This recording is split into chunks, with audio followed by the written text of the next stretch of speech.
Welcome, traveler of time.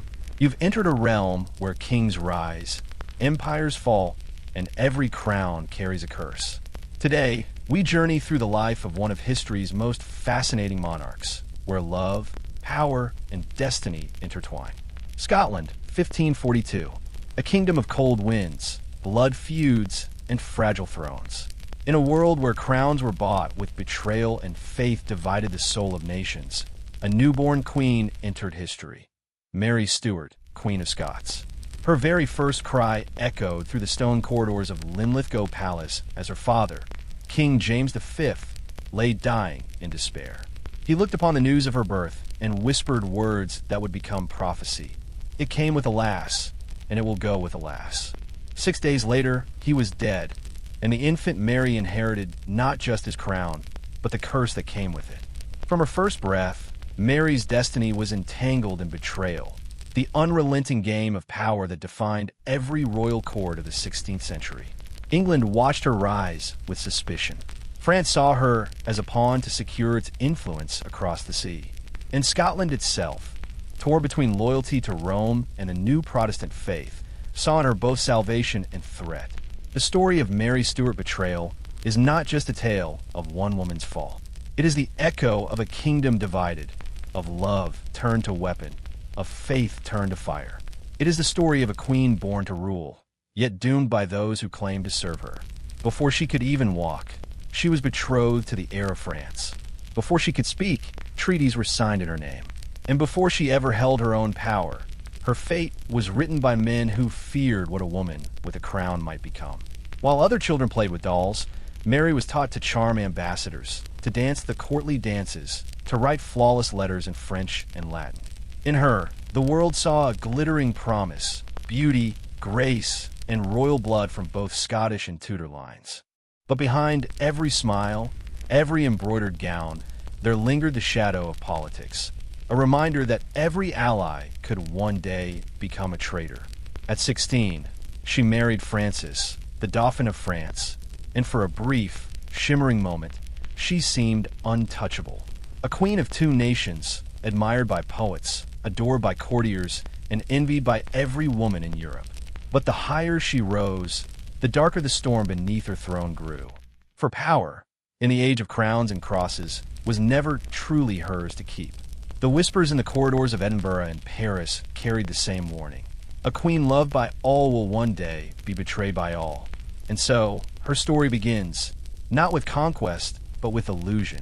A tale of splendor laced with danger, of loyalty twisted by ambition. As torches flicker across castle walls and conspiracies take shape in candlelit rooms, the fate of Mary Stuart tightens like a noose woven from silk and sin. Every choice she makes will bring her closer to the blade, every alliance to her undoing. For in her world, love is strategy, marriage is war, and betrayal is the only constant truth. Now, traveler, step deeper into her world. Where the court of France will shape her grace, Scotland will test her soul, and England will seal her fate. This is not just the tragedy of a queen. It is the tragedy of innocence devoured by politics, of beauty caught in the machinery of empire, of faith that becomes a weapon. This is the story of Mary Stuart betrayal, the queen who lived for love and died for power. France became her cradle and her cage. Within the glittering halls of the French court, Mary Stuart grew from fragile exile to radiant sovereign in waiting. The courtiers whispered that she was born for the crown, her every movement a lesson in grace, her voice carrying the poise of command. Educated beside the young Dauphin, Francis, she absorbed languages, music, theology, everything a queen must master to rule hearts as well as lands. Yet beneath the gold and velvet of her new world, ambition watched her like a shadow. France saw in her not just a princess of Scotland, but a claim, a living weapon against England's Tudor throne. Catherine de' Medici, the Queen Mother, smiled with the sweetness of diplomacy, but behind her painted eyes, calculation reigned. She saw the young Scottish queen not as a daughter, but as a threat, beautiful, foreign, and beloved by the French people. Mary, still too young to see the daggers behind those smiles, believed herself safe among friends. Her letters to her mother spoke of dances, of poems written for her, of love and peace. But at court, alliances changed with the turn of a fan. In France, Betrayal wore silk gloves. When she married Francis in 1558, the celebration lit the sky of Paris. For a single dazzling day, she was both Queen of Scots and Queen of France. The dream of two kingdoms united beneath her crown. The poets called her La Reine Blanche, the White Queen, for she seemed untouched by darkness. Yet even as she stood at the altar, the first whispers of her undoing were already stirring. England trembled, for Mary's bloodline, through her grandmother Margaret Tudor, gave her a claim stronger than Elizabeth's to the English throne.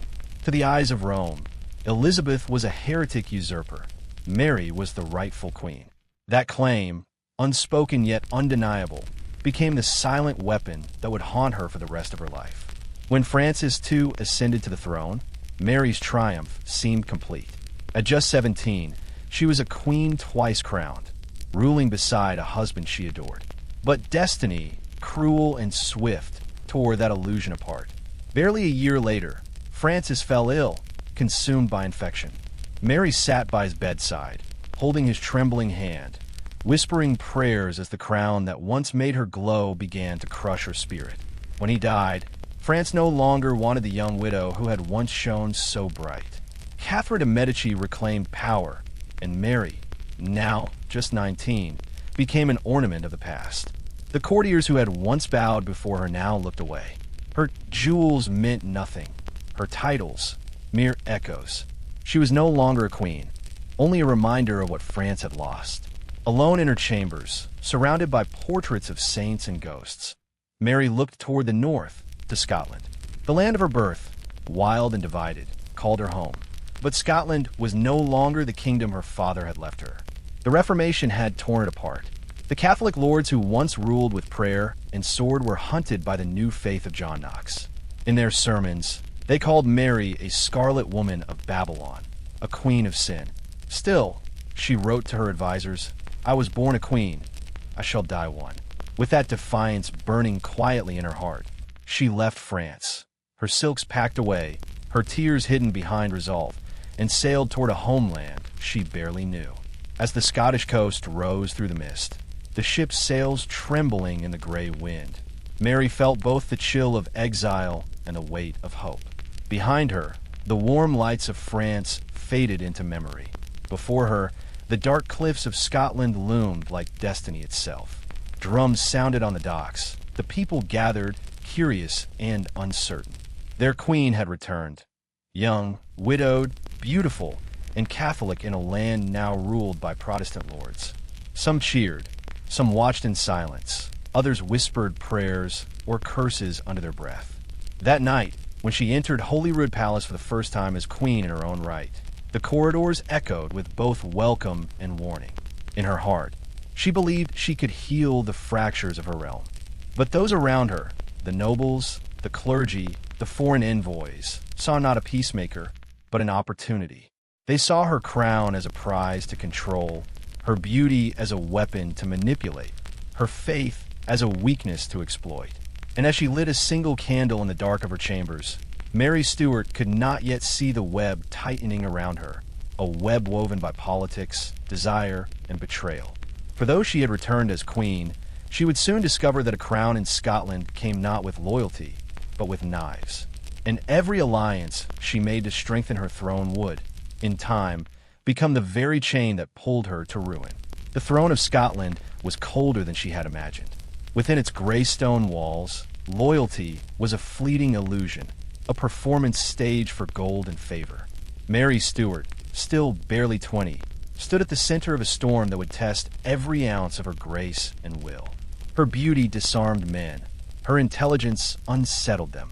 They bowed to her crown, but feared her bloodline, for she carried not only the legacy of the Stuarts, but the shadow of the Tudors. And behind that shadow stood England's uneasy queen, Elizabeth I. At first, Mary tried to rule with diplomacy. She met with Protestant nobles, smiled through their sermons, tolerated their hatred. She signed decrees she despised and attended banquets where her own subjects whispered against her. Yet through every humiliation, She clung to one vision: a united Scotland, a tolerant land. But tolerance was a word the 16th century had no patience for. The nobles did not want peace, they wanted power. And soon, they found their weapon: her heart. When Henry Stuart, Lord Darnley, arrived in Scotland, he seemed the answer to both politics and passion. Handsome, charming, and of royal blood, he was both ally and lover, a man who could strengthen her claim to the English throne. Their marriage in 1565 was hailed as destiny fulfilled. But love, in Mary's world, was a crown of thorns. Darnley's charm soon curdled into arrogance, his ambition into cruelty. He drank, he schemed, he demanded to be crowned king in name and power. When Mary refused, he turned against her, joining the very lords who plotted her downfall. Still, she tried to reason with him, a queen who believed that love could tame betrayal. But her court had already become a nest of vipers. Among her attendants was a man named David Rizzio, her secretary, a musician, a foreigner, a friend. He was loyal, devoted, and trusted, and for that he was doomed. Whispers spread that Rizzio's influence over the queen was not merely political. The nobles conspired, their jealousy masked as moral outrage, and Darnley, consumed by his own insecurities, gave them his consent.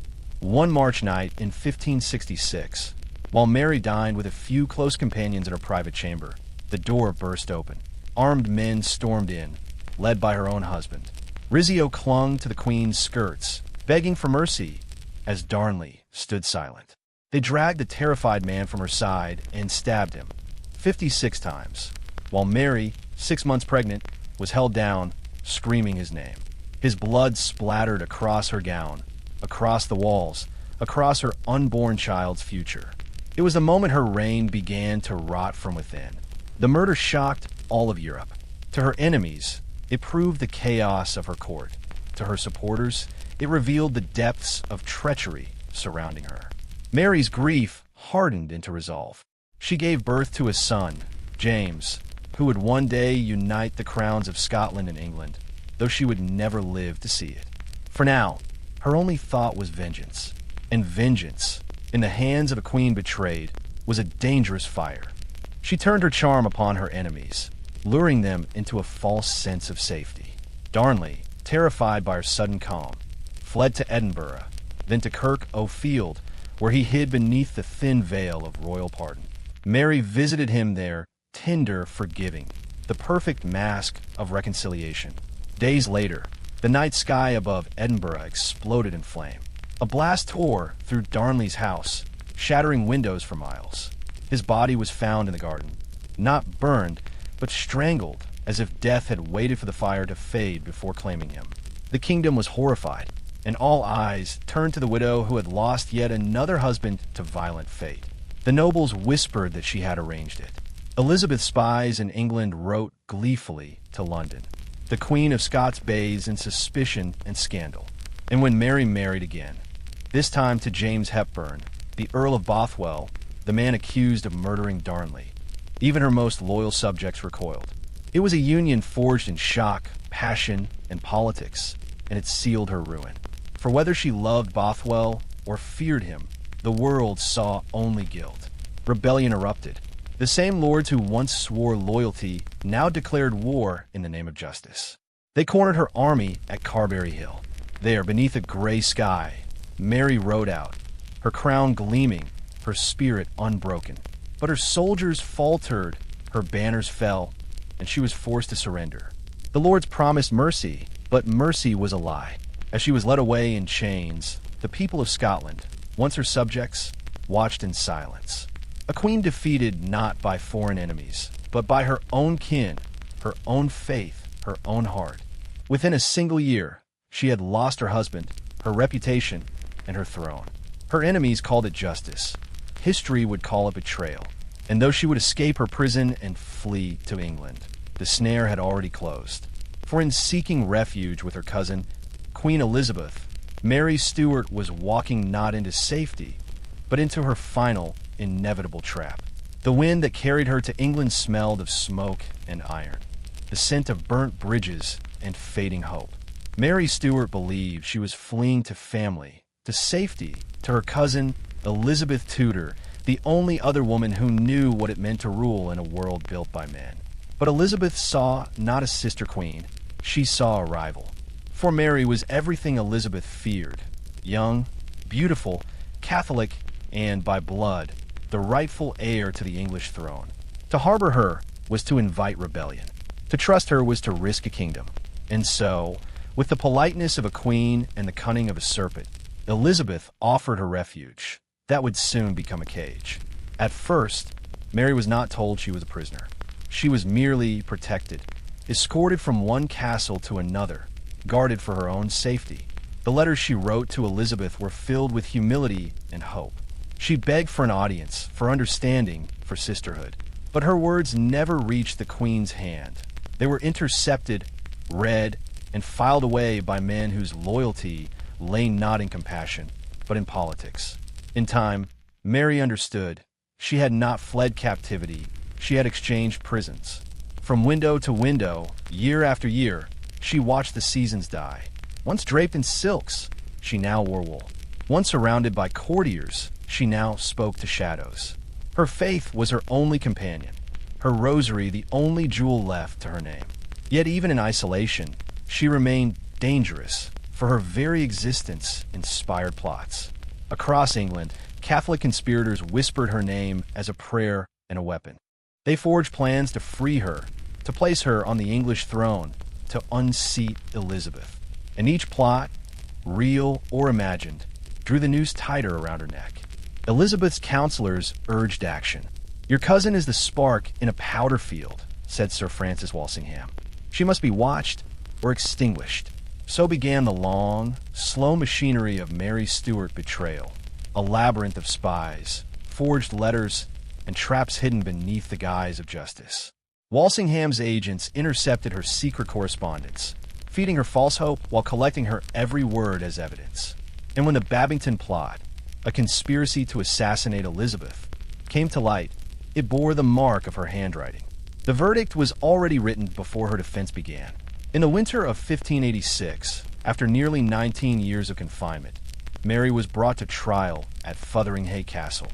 She entered the hall not as a broken woman, but as a queen, her spine straight, her gaze unflinching.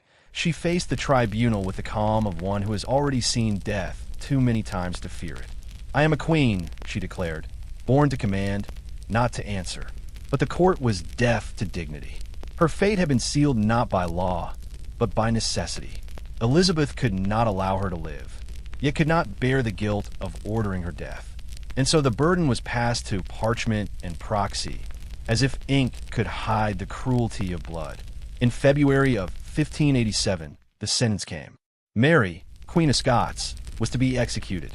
When a messenger read the decree, she bowed her head slightly, as though greeting an old friend. She spent her final night writing letters, one to her cousin Elizabeth, another to the King of France. In them, she forgave, she blessed, she mourned. Then she dressed for death as she once dressed for coronation, with care, with grace, with meaning. Beneath her black gown, she wore crimson, the color of martyrdom.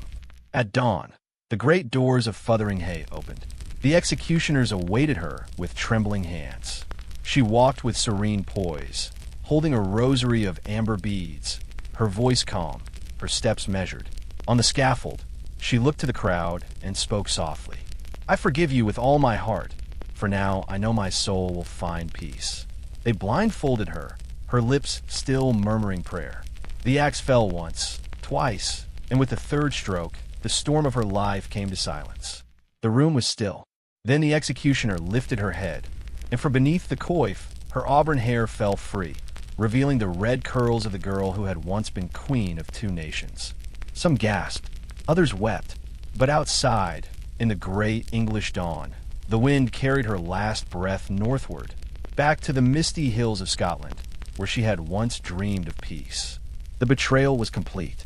Elizabeth, upon hearing of her cousin's death, locked herself in her chamber and wept, insisting the order had been signed against her will.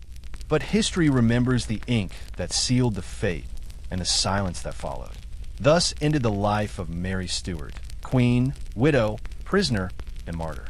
a woman caught between empires, condemned not for her sins, but for her existence. Her blood was the final payment for a century of divided faith, for the ambitions of men who played kings with women's crowns. And in the echo of the axe, Europe learned the oldest truth of power, that the throne is never more dangerous than when it fears its own reflection. The axe had fallen, but the echoes would not fade. In the silence that followed her death, the world did not find peace. It found a haunting. Mary Stuart was gone, but her image lingered everywhere, in whispered prayers, in smuggled portraits, in the hearts of those who had loved or hated her. Her enemies called her a traitor, her followers a saint. And somewhere between those two visions lay the truth. A woman who was too human for the divine burden of monarchy.